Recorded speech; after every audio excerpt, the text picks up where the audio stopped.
नमस्कार, स्वागत है आपका। मैं हूं आपके साथ दिनेश अवस्थी। 135 साल पुरानी कांग्रेस पार्टी को 2 साल से कोई अध्यक्ष नहीं मिल सका है। पिछले 2 साल से सोनिया गांधी पार्टी की अंतरिम अध्यक्ष हैं। राहुल गांधी के 2 साल के कार्यकाल को हटा दिया जाए तो सोनिया गांधी 1998 से लगातार पार्टी की अध्यक्ष बनी हुई हैं। प्रियंका गांधी वाड्रा पिछले कुछ सालों से पार्टी के लिए काम कर रही हैं। इन सब के बीच हालिया सालों में कांग्रेस की अंदरूनी कलह लगातार सामने आ रही है। कर्नाटक, मध्य प्रदेश, राजस्थान, पंजाब से लेकर छत्तीसगढ़ तक कांग्रेस में कलह मची हुई है। ये कलह कैसे खत्म होगी, इस पर आज हम बात करेंगे, चर्चा शुरू करेंगे। लेकिन इससे पहले आपको कुछ ताजा घटनाक्रम बता दें कि छत्तीसगढ़ में सीएम की कुर्सी की खींचतान मची है। भूपेश बघेल और टीएस सिंहदेव की लड़ाई अब दिल्ली तक पहुंच चुकी है। तो वहीं पंजाब में सीएम अमरिंदर सिंह और नवजोत सिद्धू के बीच लगातार तकरार बनी हुई है। राजस्थान में सीएम अशोक गहलोत और सचिन पायलट आमने सामने हैं। ये तो वो झगड़े हैं जो बिल्कुल खुलकर सामने आ चुके हैं। केरल से कश्मीर तक कई राज्यों में ऐसे ही झगड़े चल रहे हैं, जो हम आपको अभी ग्राफिक्स के जरिए समझाएंगे और पूरी बताने की कोशिश करेंगे कि किस तरह की स्थिति कांग्रेस में बनी हुई है। देश की सबसे बड़ी पार्टी रही, देश की सबसे पुरानी पार्टी रही और आज इस स्थिति में है कि ये अपने आप में नहीं संभल पा रही है। राज्यों तक की पार्टी राज्यों में ना संभल करके उसको सीधा दिल्ली जाना पड़ता है। हाईकमान उसमें इंटरफेयर करता है, लेकिन उसके बावजूद भी मामला जो है वो सुलझ नहीं पाता है। आखिर क्या वजह है? तो आपको बता दें कि केरल की अगर बात करें तो केरल में केसु वेणुगोपाल के अगर किनारे करके ओमन चांडी, रमेश चेन्नीथला को तरजीह दी गई। के सुधाकरण और बीडी सतीशन गुट आपस में लड़ने लगे हुए हैं। विधानसभा चुनाव में कांग्रेस के खराब प्रदर्शन का एक कारण यह भी रहा है जो आपको बताया। कर्नाटक की बात करें, यहां सिद्धारमैया और डी के शिव कुमार की लड़ाई जग जाहिर है। इस लड़ाई का खामियाजा कांग्रेस को भुगतना पड़ रहा है। सिद्धारमैया और डी के शिव कुमार खुद मुख्यमंत्री की कुर्सी के लिए आपस में लड़ रहे हैं। महाराष्ट्र की बात करें तो बीजेपी से कांग्रेस में आए नाना पटोले हैं, उनको प्रदेश प्रमुख बनाने की बाद लगातार कलह बनी हुई है। मंत्री नितिन राउत, नाना पटोले के संबंध ठीक नहीं चल रहे हैं। महाराष्ट्र में कांग्रेस दो फाड़ में नजर आ रही है। संजय निरुपम, गुरदास कामत के बीच लड़ाई है। गोवा की बात करें तो कांग्रेस के करीब 6 नेता पूर्व सीएम और प्रदेश प्रमुख हैं। सभी लोगों के साथ चलने में पार्टी को दिक्कतें आ रही हैं। कई वरिष्ठ नेताओं ने राज्य में नेतृत्व परिवर्तन तक की मांग कर डाली। गुजरात की अगर बात करें तो राहुल गांधी ने अपने तरीके से एक वहां पर टीम बनाई। अहमद पटेल समर्थक कार्यकर्ता दूर होते चले गए। लोकसभा चुनाव 2019 में कांग्रेस का खाता तक नहीं खुला। राजस्थान की बात करें तो वहां जग जाहिर लड़ाई है सचिन पायलट और अशोक गहलोत के बीच। अजय माकन के जयपुर दौरे के बाद कैबिनेट की बदलाव की खबरें भी आईं, पर इस पर कुछ भी होता दिखाई नहीं दे रहा है। पंजाब में भी स्थिति जैसे कि आपको बताई कि किस तरह से स्थिति बनी हुई, तो ये तमाम स्थितियां जो कांग्रेस की बनी हुई हैं, इसी पर आज हम चर्चा करने वाले हैं। मेहमान हमारे साथ जुड़ रहे हैं। हमारे साथ राम पांडे जी, प्रवक्ता कांग्रेस से जुड़ रहे हैं, सुरेंद्र शर्मा जी, नेता बीजेपी से, और हमारे साथ रमेश शर्मा, वरिष्ठ पत्रकार। तीनों मेहमानों का बहुत बहुत स्वागत है हमारे खास कार्यक्रम में। सबसे पहले मेरा सवाल राम पांडे जी आप ही से है। देश की इतनी पुरानी पार्टी, इतनी बड़ी पार्टी होने के बावजूद भी आज इतनी खींचातान पार्टी में आपस में मची हुई है कि जहां पर सत्ता है वहां पर लड़ाई, जहां पर सत्ता नहीं है वहां पर भी लड़ाई। और कई जगह तो ऐसा हुआ है कि लड़ाई की वजह से आई सत्ता को गवा दिया। जी जी जी, अभी आपने पूरी स्टोरी बताई थी, तो इस हिसाब से तो ऐसा लग रहा है कि बीजेपी में राम राज्य है, वहाँ कोई झगड़ा नहीं है। वो जो उत्तराखंड में 4 सीएम बदल गए थे, वो तो पता नहीं उत्तराखंड हिंदुस्तान में है या नहीं है। असम में जो हेमंत बिस्वा शर्मा जबरदस्ती दादागिरी से जो वहाँ सीएम बने हुए हैं, वो भी शायद आपको नहीं पता। असम शायद सर आपके यहाँ से ही गए हैं, वो आपके यहाँ से ही गए हैं, वो वहाँ खुश नहीं थे तो यहाँ आकर सीएम बन गए। तो आप अपना थोड़ा सा ज्ञान बना लीजिए। हमारे यहाँ से जाकर 5 प्रधानमंत्री बन चुके हुए हैं और अभी से नहीं जा रहे हैं हमारे यहाँ से, तो लोग 1947 से जा रहे हैं। जयप्रकाश नारायण कांग्रेस से गए थे, राम मनोहर लोहिया कांग्रेस से गए थे, उसके बाद मोरारजी देसाई कांग्रेस से गए थे, प्रधानमंत्री बने। चौधरी चरण सिंह कांग्रेस से गए थे, प्रधानमंत्री बने। बीपी सिंह कांग्रेस से गए थे, प्रधानमंत्री बने। चंद्रशेखर कांग्रेस से गए थे, प्रधानमंत्री बने। इंद्र कुमार गुजराल कांग्रेस से गए थे, प्रधानमंत्री बने। तो आप लोगों का, आप नेताओं का, बड़े बड़े नेताओं का अपनी पार्टी से जाना ठीक मान रहे हैं? जी, जो कहना चाहिए बुद्धिजीवी होगा योग्य होगा, जिसमें लड़ने की क्षमता होगी, वो तो अपने हक की लड़ाई लड़ेगा। अब जो गधा होगा, मूर्ख होगा, अंधभक्त होगा, वो तो अत्याचार सहेगा। वही इनकी पार्टी में क्या है, वोट गिरता है हिंदू मुसलमान के आधार पर, तो इनकी पार्टी में लोग हिम्मत नहीं करते। दो बड़े नेताओं ने हिम्मत की थी, उमा भारती ने, उनका हश्र क्या हुआ, पार्टी छोड़ी। उन्होंने कहा ये मोदी विकास पुरुष नहीं है, विनाश पुरुष है, और घूम फिर कर आ गई। कल्याण सिंह ने हिम्मत की थी, बाबरी मस्जिद बोलते हैं कि उन्होंने बाबरी मस्जिद को गिराने में उनका योगदान था, फिर भी बीजेपी ने उनकी इज्जत नहीं की। कल्याण सिंह को बीजेपी छोड़ना पड़ी, उन्होंने अपनी पार्टी बनाई, समाजवादी पार्टी में गए। तो इनके नेताओं का भविष्य भारतीय जनता पार्टी के बाहर नहीं है, क्योंकि इनके नेता हिंदू मुसलमान पर जीतते हैं, और जैसे ये पार्टी छोड़ते हैं, इनके नेताओं को हिंदू मुसलमान पर वोट नहीं मिलता है, इनके नेताओं की जमानत जब्त हो जाती है। क्योंकि हमारे जो नेता हैं वो दमदार हैं, योग्य हैं, बुद्धिजीवी हैं, उनको कांग्रेस का भी वोट मिलता है, उनके व्यक्तिगत वोट भी मिलता है, उनमें लड़ने की क्षमता है, और जो लड़ रहे हैं उनमें काफी योग्य हैं पांडे जी, बहुत योग्य हैं, और यही योग्यता उनकी दिख रही है, और योग्यता दिख भी रही है कि जहां पर भी सरकार है वहां पर सरकार नहीं चला पा रहे हैं शांति से। जी, ये इतनी योग्यता भी मुझे लगता है पार्टी के हित में सही नहीं है। अच्छा, 7 साल से जो केंद्र में सरकार चल रही है वो आपको नहीं दिखी? वहां तो कोई झगड़ा नहीं है ना, काला धन आ गया, 2 करोड़ हर साल लोगों की नौकरी मिल रही है, वहां कोई झगड़ा नहीं है ना, वहां तो राम राज्य है ना। राम पांडे जी, मेरी बात सुनिए, इन विषयों को लेकर के भी अपन चर्चा करते हैं, ऐसा नहीं। आज चर्चा जिस विषय पर हो रही है, पार्टी को लेकर के हो रही है, पार्टी को लेकर के आज चर्चा हो रही है। अगर उन विषयों पर बात करना है तो रोज बात होती है, उसमें तो 1 घंटा आधा घंटा कोई बहुत कम समय होता है। उन विषयों पर भी हम चर्चा करते हैं, हम लगातार हर विषय पर चर्चा करते हैं। लेकिन जो स्थिति अभी पार्टी में बनी हुई है, ताजा हालात आप बताइए, क्या ताजा हालात ठीक हैं? जी बिल्कुल, दिल्ली में 40 विधायक बैठे हुए हैं। बिल्कुल सही है, कोई गलत नहीं है। शेर होगा वो लड़ेगा, जो गधा होगा, मूर्ख होगा, मानसिक रूप से गुलाम होगा, वो अत्याचार सहन करेगा। मैं इस लड़ाई को बुराई नहीं मानता, सारे योग्य हैं। और जिन तीनों प्रदेश का आप रिकॉर्ड देख लीजिए, छत्तीसगढ़ में काम मध्य प्रदेश से ज्यादा अच्छे हो रहे हैं, राजस्थान में काम मध्य प्रदेश से अच्छे चल रहे हैं, पंजाब में काम राम पांडे जी शुक्र मनाइए कि फासला बहुत ज्यादा है, सीटों का फासला बहुत ज्यादा है, नहीं तो बीजेपी वहां भी नहीं चूकती। जी, तो आप 500 रुपए का पेट्रोल खरीदना, फिर बीजेपी आएगी तो 500 का पेट्रोल मिलेगा, मैं और आप कटोरा लेकर भीख मांगेंगे। बीजेपी को जिताइए यदि आपकी इच्छा है तो।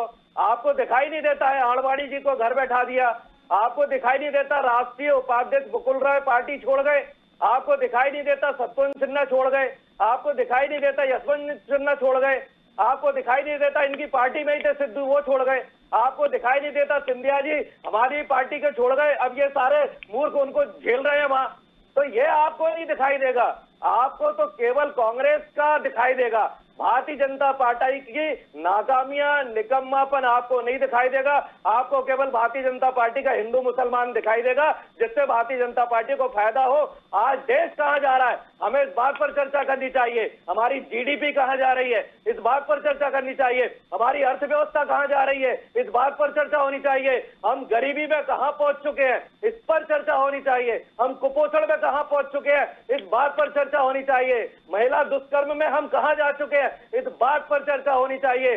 केवल मुंह चलाने से देश नहीं चलता। बिल्कुल सही बात है, प्रदेश नहीं चलता है। एक प्रदेश से खाली होते जा रहे हैं, सत्ता से बाहर होते जा रहे हैं, इस बात पर चर्चा नहीं होनी चाहिए। पार्टी की स्थिति क्या हो रही है, इस बात पर चर्चा नहीं होनी चाहिए। बिल्कुल सही बात है। चलिए सुरेंद्र शर्मा जी हमारे साथ बने हुए हैं। हम चाहते हैं पांडे जी, सुरेंद्र शर्मा हमारे साथ बने हुए हैं। देश की जनता को 30 रुपए का पेट्रोल मिलना चाहिए, हमारी सारी सरकार हम वापस लेने को तैयार है। चलिए, आपको याद है मोरारजी देसाई ने हमारी 9 सरकारों को बर्खास्त किया था एक साथ।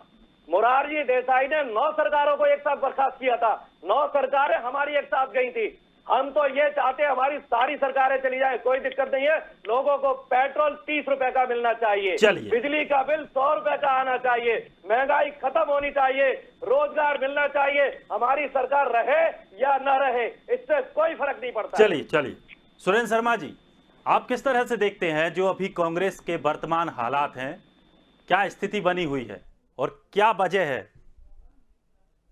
कांग्रेस की हालत यह है कि मेरे मित्र राम प्यारे ये नजर नहीं आ रहा। गालिब का शेर है कि ताउम्र ये गलतियां तमाम करते रहे, धूल चेहरे पे थी, हम आईना साफ करते रहे। धूल इनके चेहरे पे और ये आईने को पहुंच रहे हैं, उससे कैसे ठीक होगा? कांग्रेस एक राष्ट्रीय आंदोलन था, ये इतने नाम ले रहे हैं,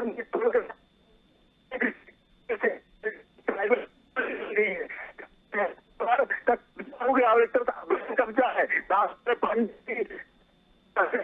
कांग्रेस के सोनिया गांधी, राहुल गांधी। आपकी आवाज सही तरीके से नहीं आ पा रही है। वो रेहान राजीव गांधी हो गया। इस षड्यंत्र को समझना चाहिए कि किस प्रकार से एक परिवार ने उस राष्ट्रीय आंदोलन पर, उस पार्टी पर कब्जा किया है, उसके कारण उसकी दुर्दशा है। और चलिए, आप दोबारा जोड़ने की कोशिश करेंगे। मैं टीम से कहूंगा कि एक बार फिर से सुरेंद्र शर्मा जी को जोड़ें, उनकी आवाज स्पष्ट रूप से नहीं आ पा रही है। रमेश शर्मा जी भी हमारे साथ बने हुए हैं, वरिष्ठ पत्रकार हैं। सर, आप किस तरह से देखते हैं देश की इतनी पुरानी पार्टी, और क्या इसमें कमी रह पा रही है? क्या संगठनात्मक तौर पर कुछ कमी रह पा रही है, या फिर जिस तरह से नेतृत्व को लेकर के हमेशा बात उठ रही है, क्या वहां कमी है? और अगर इनमें कमी नहीं है तो ऐसी स्थितियां क्यों बन रही हैं? इस समय पिछले कुछ वर्षों से कांग्रेस में दोनों स्तर पर, बल्कि तीनों स्तर पर कमी देखी जा रही।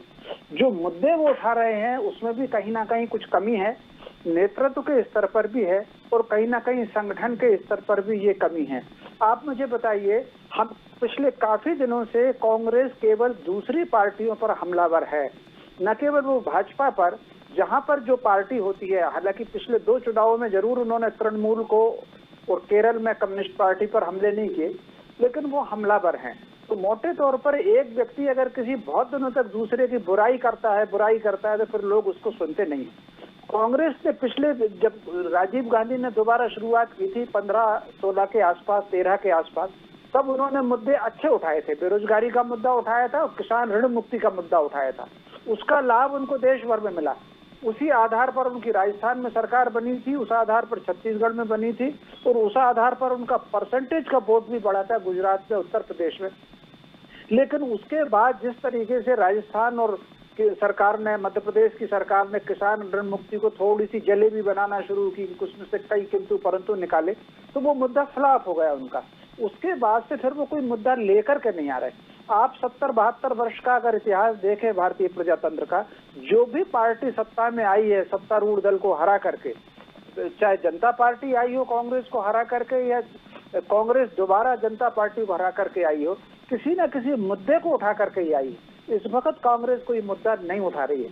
दूसरा, आपने एक बहुत अच्छा उदाहरण देश भर का दिया हुआ है कि हर जगह उनके यहाँ कलह चल रही है। पिछले कुछ दिनों 23-24 लोगों ने तो केंद्रीय नेतृत्व पर सवाल उठाए थे, उन्होंने सोनिया जी पर सवाल उठा दिए थे। मध्य प्रदेश में आज की अखबारों में अरुण यादव जी का बयान छपा के कार्यकर्ताओं को उपेक्षा हुई है। तो कुल मिलाकर के, और जब सरकार थी तो कैबिनेट मंत्री ने आरोप कई लोग लगाए थे।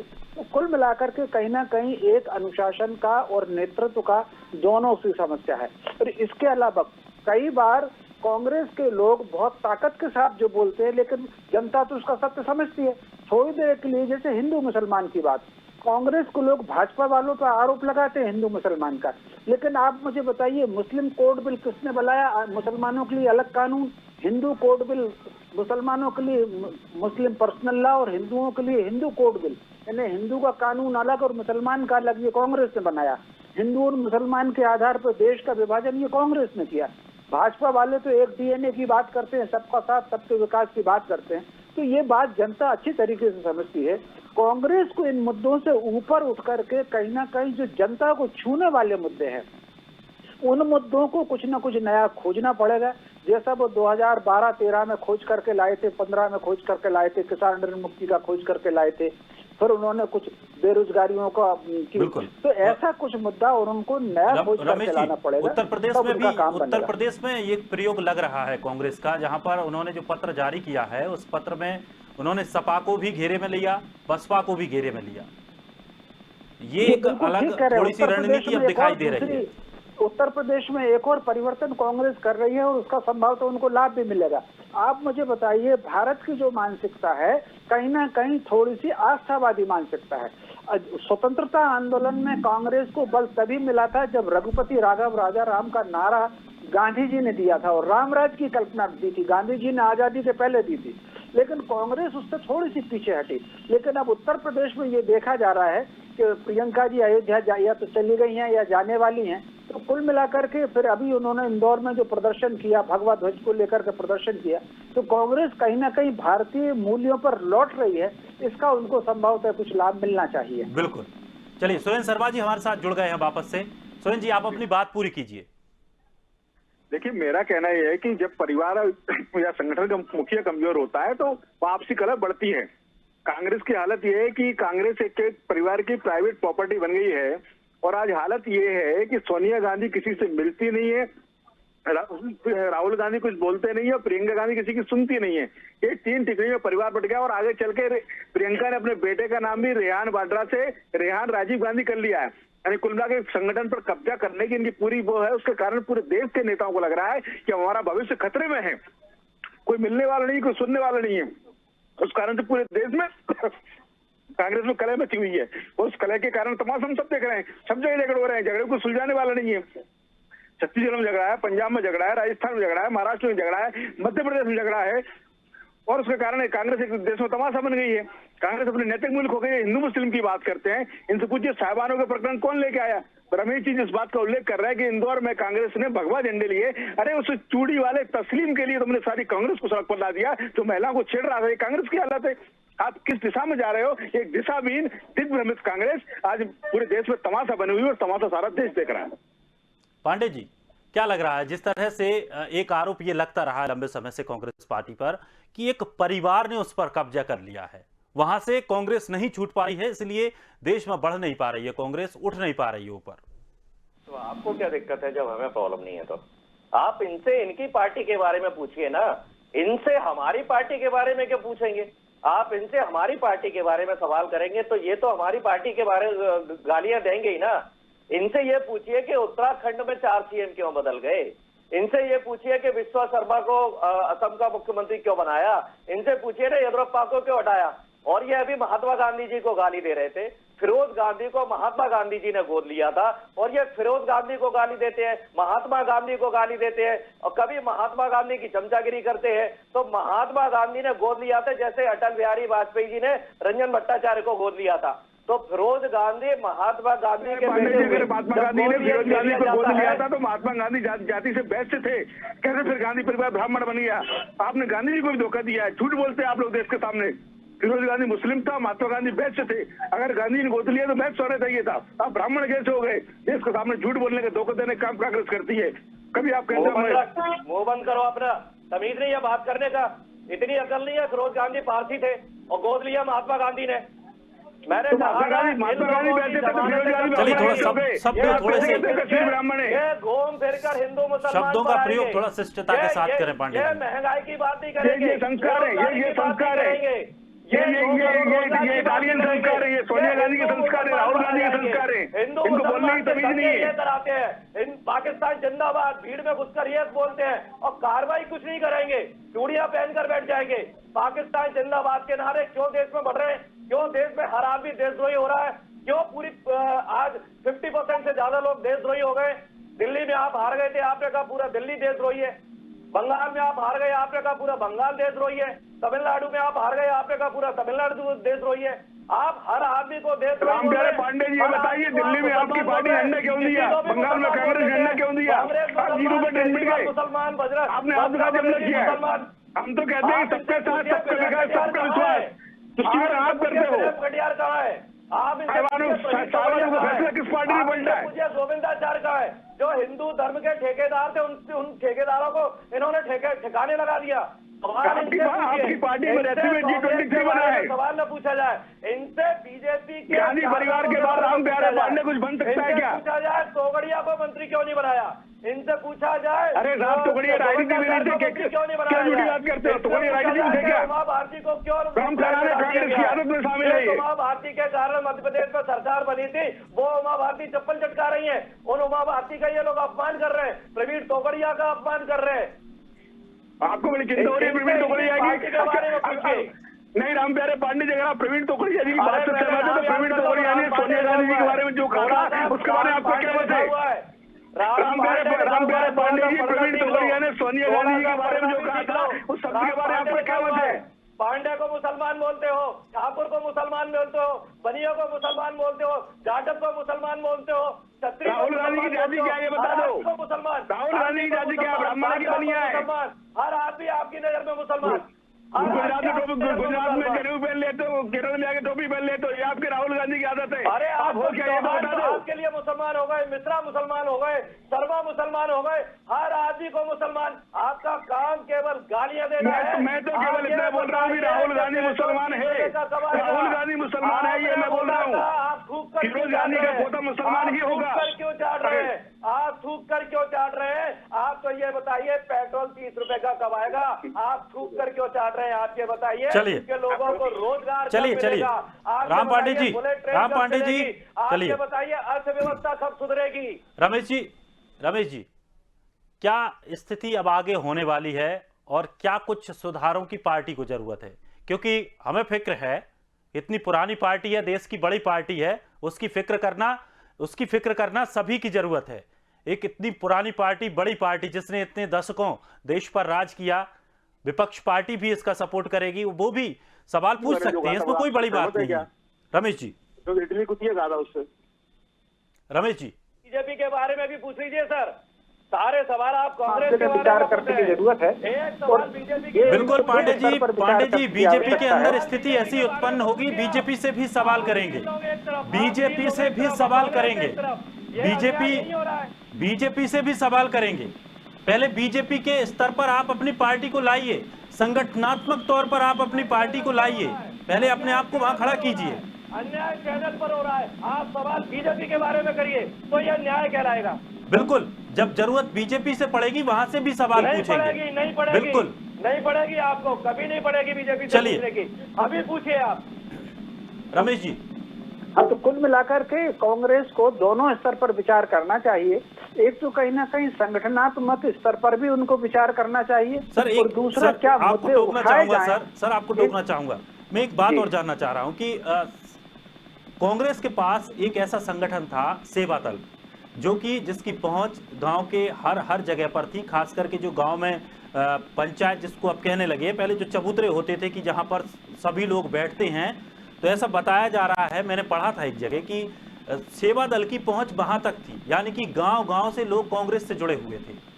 क्या सेवा दल की बिल्कुल ही स्थिति खराब कर देना, ना तो सेवा दल पर कोई ध्यान दिया जा रहा है, ना उसके लिए कोई ऐसे कार्यक्रम आयोजित करवाए जा रहे हैं कि जिससे कि सेवा दल दोबारा, जैसे कि बीजेपी की बात करें तो बीजेपी के लिए आरएसएस एक दल है, जो एक संगठन है जो काम करता है, गांव-गांव में घर घर तक उसकी पहुंच होती है। ऐसे ही क्या सेवा दल का कमजोर होना कांग्रेस के लिए कहीं ना कहीं नुकसान की वजह बना है? देखिए, निश्चित रूप से जो आपने कहा ये भी एक कारण है। यदि आप गांधी जी के समय की कांग्रेस को देखेंगे तो कांग्रेस में 2 टायर सिस्टम रहा है हमेशा। एक कैडर का सिस्टम रहा है और एक मास का सिस्टम रहा है। गांधी जी हमेशा मास को कंट्रोल करते थे और सेवा दल से जो उनका परामर्श होता था, जो हार्डिकर जी ने सेवा दल का जो गठन किया था, उस आधार पर कैडर तैयार होता था।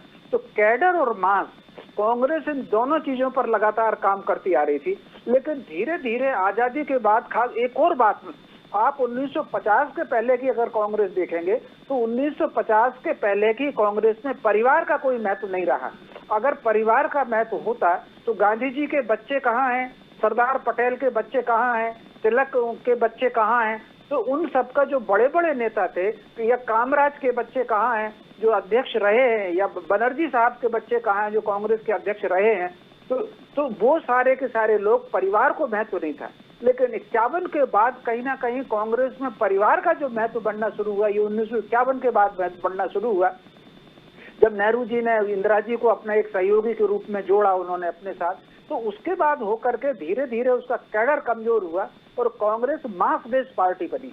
अब पिछले कुछ दिनों से कांग्रेस ने हमेशा मास का ही मुद्दा उठाया। जैसे मान लीजिए एक बार उन्होंने नारा उठाया कांग्रेस को लाओ देश को बचाओ, या एक वक्त उनका नारा था कि गरीबी 100 दिन में हम लोग खत्म कर देंगे। ऐसे उन्होंने हर चुनाव में मास को प्रभावित करने के लिए कुछ ना कुछ वो नारे लगातार देते थे। तो इस बीच में जो मास बेस उनका जो फिगर था, कुछ भी था, एक नेहरू जी का एक चेहरा था, इंदिरा जी का एक चेहरा था, उनके वर्किंग को लेकर के हम आलोचना कर सकते, लेकिन इंदिरा जी के चेहरे में आकर्षण था, इसको कोई मनकार नहीं कर सकता था, भीड़ उनके साथ खड़ी होती थी। नेहरू जी के चेहरे में भी था। राजीव गांधी का एक भले इंसान और सीधे सज्जन इंसान की छवि थी, लोग आते थे। तो कुल मिलाकर के तो मास कहीं ना कहीं कमजोर हुआ और कैडर को डेवलप कर नहीं पाए। कांग्रेस को दोबारा फिर से उसी टू टायर सिस्टम पर आना पड़ेगा कि कैडर को भी मजबूत करना और मास को प्रभावित करने वाले मुद्दे भी उठा करके लाना। भाजपा अगर आप देखेंगे वो दोनों चीजों पर काम कर रही है। उन्होंने नरेंद्र मोदी का चेहरा फिगर किया है कहीं ना कहीं मास को कंट्रोल करने के लिए, और दूसरा उनका आरएसएस उन्होंने प्रखंड स्तर पर अपनी शाखाएं लगाएंगे। तो ये जो सिस्टम कांग्रेस कभी इसी मुद्दे पर काम करती थी। एक और मैं आपको उदाहरण देना चाहता हूं, भाजपा ने जितने मुद्दे जनता को पकड़ने के लिए, ये सारे के सारे मुद्दे कभी ना कभी कांग्रेस के ही रहे हैं। अब वंदे मातरम का नारा कांग्रेस का रहा है, रामराज का नारा कांग्रेस का रहा है। तो कुल मिलाकर के ये सारे के सारे चीजें कांग्रेस की रही, कांग्रेस उनको छोड़ती चली गई। बिल्कुल, बीजेपी ने उसको कैचअप कर लिया, बीजेपी उनको कैचअप करती चली आ रही है। तो वो चलिए बहुत बहुत शुक्रिया तीनों मेहमानों का हमारे इस कार्यक्रम में चर्चा में जुड़ने के लिए। लेकिन कांग्रेस में जिस तरह से अंतर्कलह मची हुई है, पूरे देश में स्थिति कांग्रेस की अगर नेतृत्व को लेकर बात करें, संगठनात्मक तौर पर बात करें, तो स्थिति गिर रही है और उसको मजबूत करने की अब कांग्रेस को जरूरत है। फिलहाल इस खास कार्यक्रम में इतना ही। ताजा तरीन खबरों के लिए आप बने रहिए स्वदेश के साथ।